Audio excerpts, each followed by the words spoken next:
7th class बच्चों, आज हम मैथ्स की क्लास लेंगे, लेसन 4। और इसका जो शीर्षक है वो है सिंपल इक्वेशन। हिंदी में उसको सरल समीकरण के द्वारा सुनते हैं, लिखे होते हैं। बुक में देखा तुमने? ये लेसन 4 खोल कर देखो पहले, क्योंकि बेटा क्वेश्चन तुमको वहां से देखकर देखना है, नजर वहां भी रखना, ठीक है। तो हम एक्सरसाइज 4.1 पढ़ रहे हैं आज, 4.1, ठीक है। अब यहाँ तुम्हारे को ये देखना है, एक चीज तो तुम जानते हो, LHS का क्या मतलब होता है? लेफ्ट हैंड साइड, यानी बायां पक्ष, ठीक है। जो बाएं ओर है वो बायां पक्ष कहलाता है, और इक्वल टू यानी बराबर के जो दूसरी ओर है वो है RHS, राइट हैंड साइड, दायां पक्ष, ठीक है।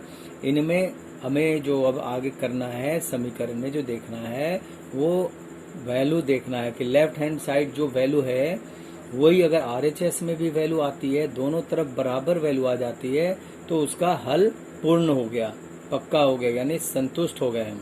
हाँ, यानी आंसर यस में आएगा।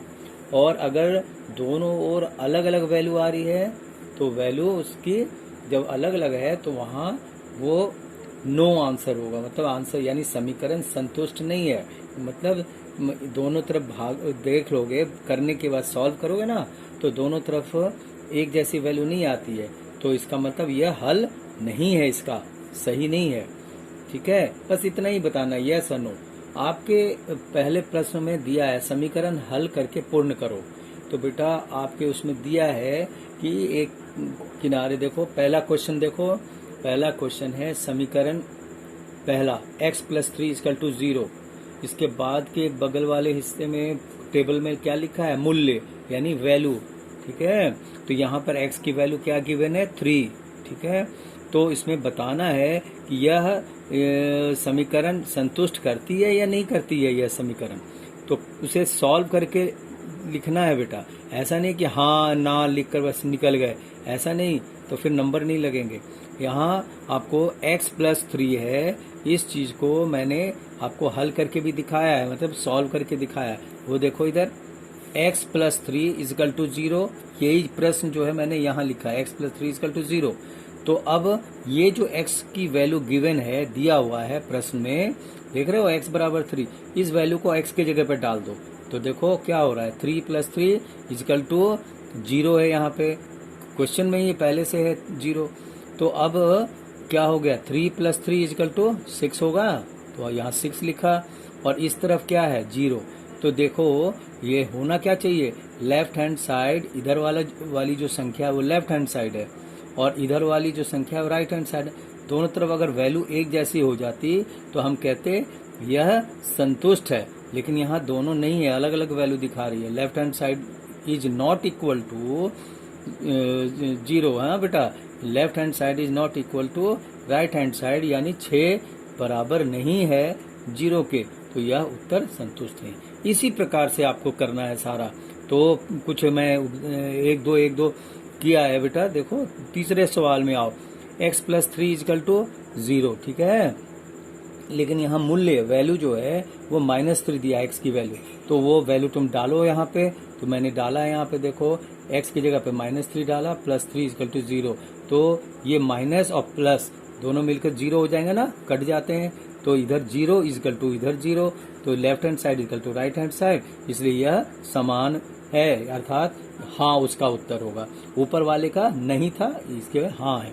इसी तरीके से अगले क्वेश्चन में भी है बेटा, x-7 = 1, तो x की जगह पे देखो यहाँ क्या वैल्यू दिया है, x = 8, तो x की जगह पे तुम 8 डाल दो, 8 है, तो x-7 = 1, तो x की जगह पे 8 है, मैंने डाल दिया, -7 = 8, तो 8 में से 7 माइनस करो 1 होगा, तो 1 = 1, यानी left hand side is equal to right hand side, दोनों तरफ बराबर वैल्यू है, इसलिए इसका आंसर हाँ।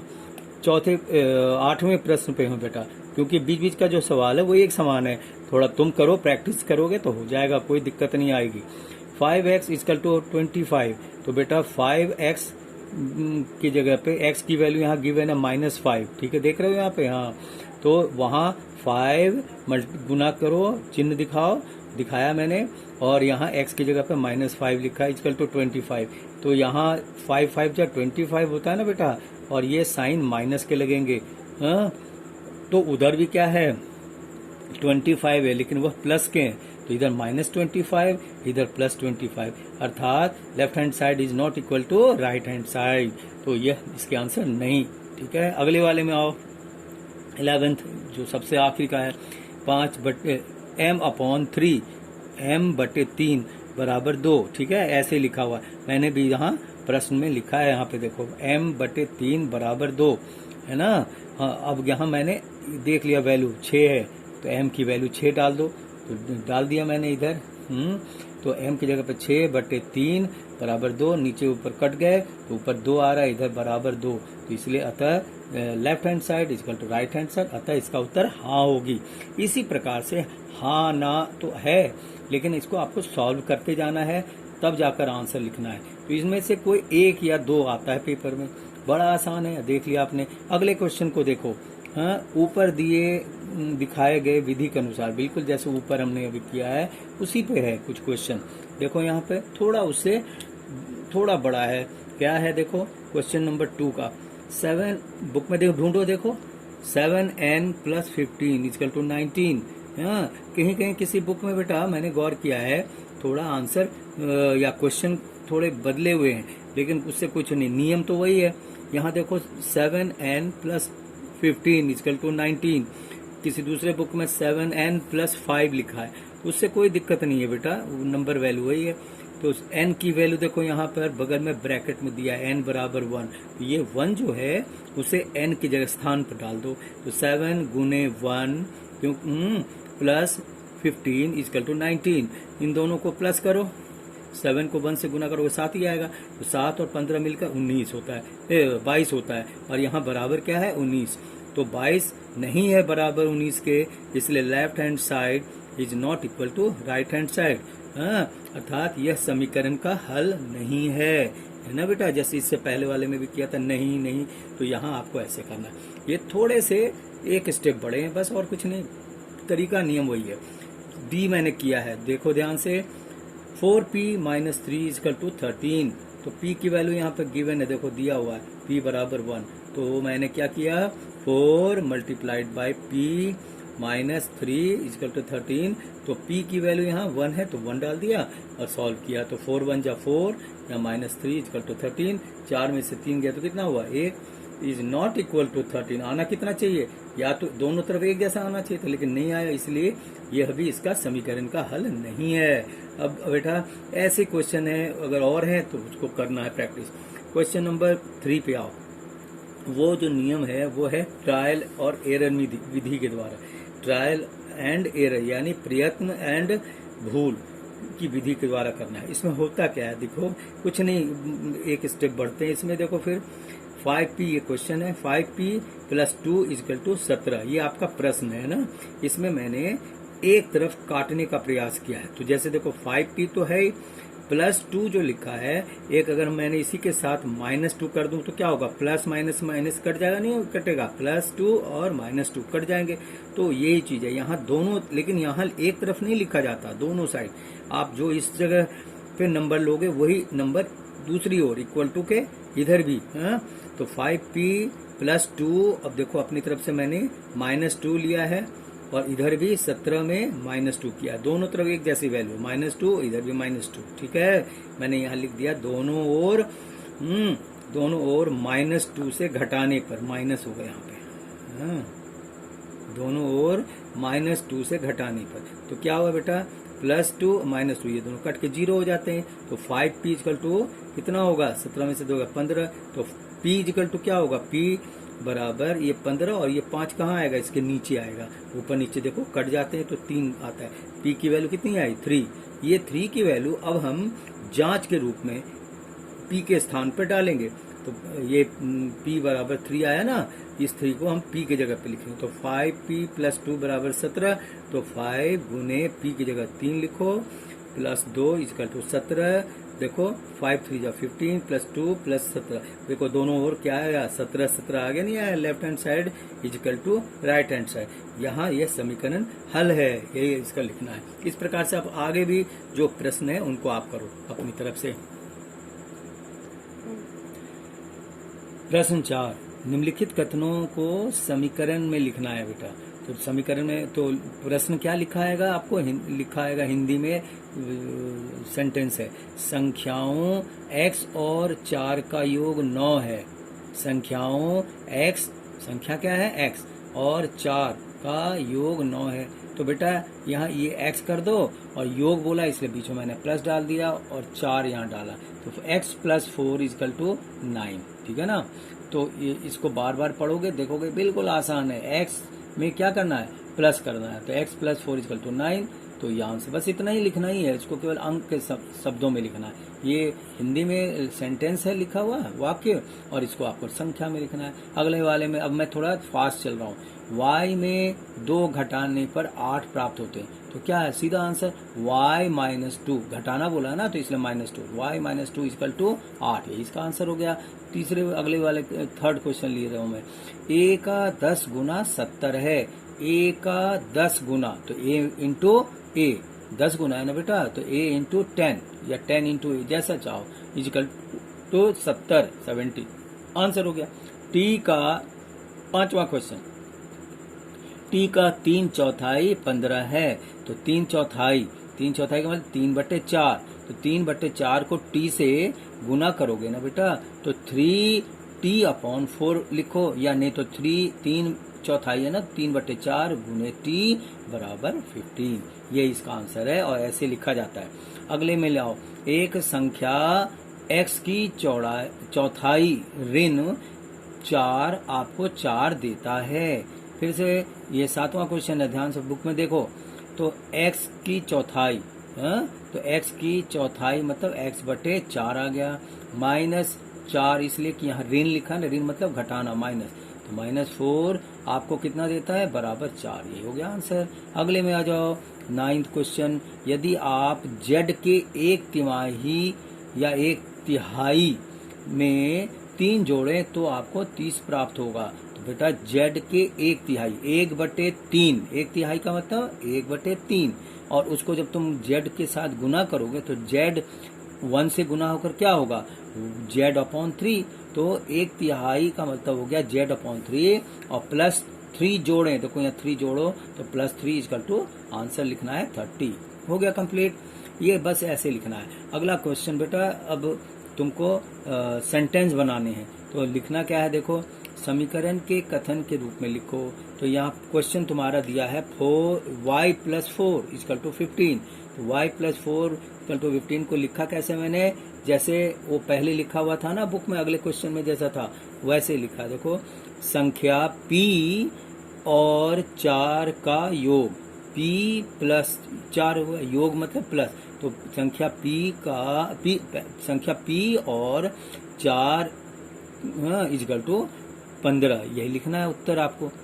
अगला है m-7 बराबर 3, तो इसको कैसे लिखेंगे, m में से, m है ना, देख रहे हो ये संख्या, m में से -7 घटाने पर 3 प्राप्त होते हैं। ये तुम्हें शब्दों में लिखना है वाक्य के रूप में, और ये पहले से लिखा हुआ आएगा क्वेश्चन, ठीक है, इसको ऐसे लिखना है जैसे कि पहले ऊपर था उसकी का, अब जो दूसरा यही उसका उल्टा रूप आ गया। अब अगला है बेटा 5वां मैंने किया है, 3m/4 बराबर 6, ये क्वेश्चन 5वां है। इसको कैसे लिखेंगे, m का 3/4 6 है या होता है, 6 है लिखा मैंने, ठीक है। अगले क्वेश्चन पे आओ, 8वें में, p/2 + 2 इजकल टू 8, इसको कैसे लिखेंगे, यदि आप p के आधे में 2 जोड़ें तो 8 प्राप्त होगा।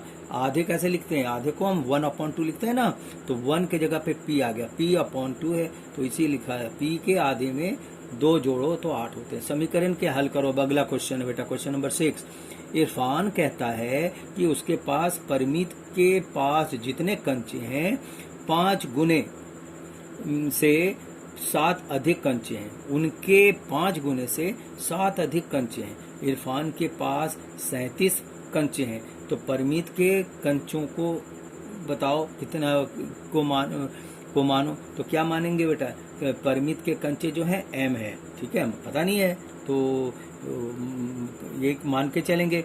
हाँ, तो माना परिमित के कंचे बराबर m, तो कितने इसके पास कंचे, 7 से, यहाँ गौर करो क्या आ जाएगा, 5m + 7 बराबर 37। 5 गुने से 7 अधिक है, तो 5 गुने मतलब 5 मल्टीप्लाई हो जाएगा। और मैंने क्या नाम माना, क्या है, परिमित के कंचे को m माना है, तो m में गुना हो गया 5, तो 5m और उससे अधिक है कितने, 5 कितने अधिक हैं, 7 अधिक है, इसलिए 5m + 7 = 37। ठीक है बेटा, अगले क्वेश्चन पे आ जाओ। दूसरे में लक्ष्मी के पिता की आयु कितनी है, 49 वर्ष। उनकी आयु लक्ष्मी की आयु के 3 गुने से 4 वर्ष अधिक है। ठीक है बेटा, तो और यहाँ पे माना क्या है, लक्ष्मी की जो आयु है वो y माना है। तो अब बेटा मैंने उत्तर में भी ऐसे लिखा, माना लक्ष्मी की आयु बराबर y वर्ष है, तो लक्ष्मी के आयु के 3 गुने से, तो 3 गुने मतलब क्या होगा, 3 गुने में 3y और प्लस 4, क्यों, क्योंकि गुने से 4 वर्ष अधिक है। तो 3y + 4 = कुल कितना, पिता का उम्र कितना है, 49 = 49। ठीक है बेटा, इसको एक बार 2 बार तुम सुनो देखो तब होगा, समझ जाओगे, ऐसा नहीं है कि दिक्कत है, कोई मुश्किल नहीं होगा, बड़ा आसान है। अगले में बेटा, समद्विबाहु त्रिभुज किसको कहते हैं, जो त्रिभुज की 2 भुजाएं बराबर होती है। तो 2 त्रिभुज है बेटा, एक त्रिभुज है जिसकी 2 साइड समान होती है, यही है ना समद्विबाहु त्रिभुज। देखो ABC एक त्रिभुज बनाया मैंने, ये भुजा और ये भुजा दोनों बराबर है, मान लिया इसका कोण B है, इसके कोण B है, तो बेटा तो कोण का दुगना। अब यहाँ देखो, एक समबाहु त्रिभुज समद्विबाहु त्रिभुज के शीर्ष कोण प्रत्येक आधार कोण का दुगना है। तो आधार कोण का दुगना का क्या मतलब हुआ, शीर्ष किसको बोलते हैं, ऊपर वाले को शीर्ष कहते हैं। और आधार कोण कौन सा है, ये B, यानी B और B। ठीक है बेटा, ये आधार कोण है, इसका दुगना, तो ये B है तो ये 2B हो जाएगा, इसी तरह से ये B है तो ये 2B हो जाएगा, तो यानी शीर्ष कोण जो है वो दुगना है। बेटा ध्यान से सुनना, तो आधार कोण के B डिग्री, जो आधार कोण है वहाँ मैंने B लिखा, यानी ये डिग्री है, B डिग्री, ये भी B डिग्री हो गया। तो त्रिभुज के तीनों कोणों का हमें पता है 180 डिग्री होता है ना, मालूम है ना, त्रिभुज के तीनों कोणों का योग 180 होता है, तो उसी चीज को मिला के लिखना होगा। माना आधार का प्रत्येक कोण कितना है, B, जो यहाँ मैंने दिखाया त्रिभुज में, कोण B है, और यहाँ शीर्ष कोण बताया ना बेटा, शीर्ष कोण दुगना है, तो शीर्ष कोण B का डबल कितना हो जाएगा, दुगना मतलब 2B। तो ये यहाँ कर दिया, पहले इन दोनों को कर लिया, उसके बाद अब एक लाइन में लिखो, क्या लिखेंगे, 2B, त्रिभुज में 3 कोण होते हैं, तो अब उसके हिसाब से, प्रश्न के हिसाब से देखो क्या है, B + B, ये देखो B + B और इन दोनों, इनका दुगना, तो दुगना मतलब 2B, तो B 2B, इन तीनों को हम प्लस कर देंगे, बराबर 180 डिग्री। ठीक है बेटा, त्रिभुज में 3 ही कोण होते हैं, तो B + B और प्लस 2B सब मिलाकर 180।